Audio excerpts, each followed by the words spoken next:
Betting యాప్లపై జరుగుతున్న విచారణలో సినీ నటుడు విజయ్ దేవరకొండను ఈడీ సుదీర్ఘంగా ప్రశ్నించింది.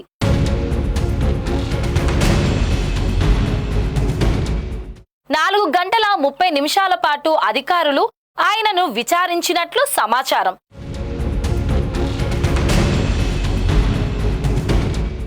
నిన్న ఉదయం విజయ్ దేవరకొండ బషీర్బాగ్లోని ఎన్ఫోర్స్మెంట్ డైరెక్టరేట్ కార్యాలయానికి హాజరయ్యారు. ఈ సందర్భంగా ఆయన వెల్లడించిన వివరాల ప్రకారం తాను ఎలాంటి బెట్టింగ్ యాప్ కు ప్రచారం చేయలేదని, కేవలం ఒక గేమింగ్ యాప్ కు మాత్రమే ప్రమోషన్ చేశానని పేర్కొన్నారు. అంతేగాక ఆ యాప్ తెలంగాణలో అందుబాటులో లేదని స్పష్టంగా తెలిపారు.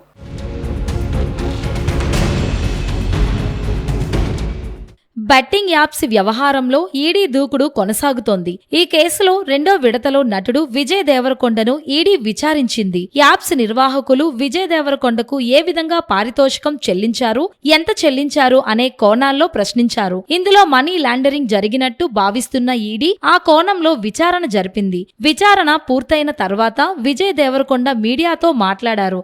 దేశంలో బెట్టింగ్, గేమింగ్ అనే 2 రకాల యాప్స్ ఉన్నాయని, ఈ రెండింటికి సంబంధం లేదని విజయ్ దేవరకొండ తెలిపారు.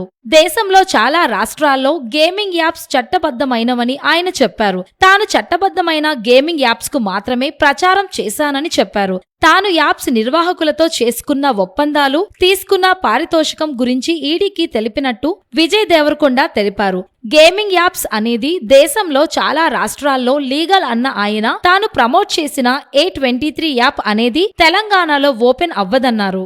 ఎందుకంటే బెట్టింగ్ యాప్స్ ఇన్వెస్టిగేషన్ తప్పకుండా నడుస్తుంది. కానీ మనని పిలిచింది వాళ్ళకు కూడా తెలియదు మన పేరు ఎందుకు వచ్చిందో. బట్ మన పేరు వచ్చినందుకు వాళ్ళు వెరిఫికేషన్ చేసుకొని వాళ్ళ డెలిజెన్స్ తీసుకోవాలి. మనం చేసింది గేమింగ్ యాప్స్ కి ఎండోర్స్మెంట్. గేమింగ్ యాప్ కి బెట్టింగ్ యాప్ కి అసలు సంబంధమే లేదు. గేమింగ్ యాప్స్ అనేటివి completely legal, recognised by the government, licensed as a business. వాళ్ళకి జిఎస్టీలు, టీడీఎస్లు, కంపెనీలు, it's fully registered, recognised by Supreme Court and various state government. అది గేమింగ్ యాప్. అటువంటిది A23. ఇప్పుడు క్విక్ గా డౌట్ ఉన్న వాళ్ళకి క్విక్ గా మీరు గూగుల్లోకి వెళ్ళి టాప్ గేమింగ్ యాప్స్ అని కొడితే కొన్ని వస్తాయి. A23 తో సహా My11 Circle, Dream11, MPL, జుపీ ఇట్లాంటివి కొన్ని వస్తాయి. ఇవన్నీ రిజిస్టర్డ్ గేమింగ్ యాప్స్. ఇవన్నీ మన ఇండియన్ క్రికెట్ టీమ్ కి స్పాన్సర్, మన ఇండియన్ ఒలింపిక్స్ టీమ్ కి స్పాన్సర్, మన ఇండియా విమెన్స్ క్రికెట్ టీమ్ కి స్పాన్సర్, IPL కి MPL ఒకదానికి అఫీషియల్ స్పాన్సర్, ఈ వాలీబాల్ లీగ్ కి అన్నిటికీ వీళ్ళు స్పాన్సర్ చేస్తారు. ఎందుకంటే these are completely legal entities. Indian Olympics team కి స్పాన్సర్ చేయాలంటే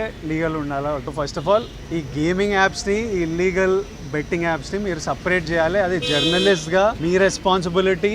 నా మీద మీకు ఆ రెస్పాన్సిబిలిటీ ఉండాలని కోరుకున్నా. కానీ మన పేరు వచ్చింది కాబట్టి కొన్ని క్లారిఫికేషన్స్ అడిగారు. ఆ clarification, account details, transaction details ఏంటి, ఆ కంపెనీ, అవన్నీ పంపించేసినాము. ఇంతటితో సమాప్తం.